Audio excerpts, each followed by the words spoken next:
এটা হচ্ছে দেবালয়। আমি কৈলাসপতি মহাদেব। ওই ওই সন্তান দেখা যাচ্ছে না, কে কোথায় আছে?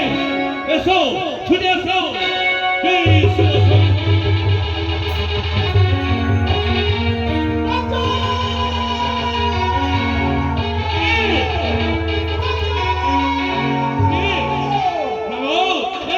কেন, তোমার কি হয়েছে? হ্যাঁ, প্রকাশ করবো না।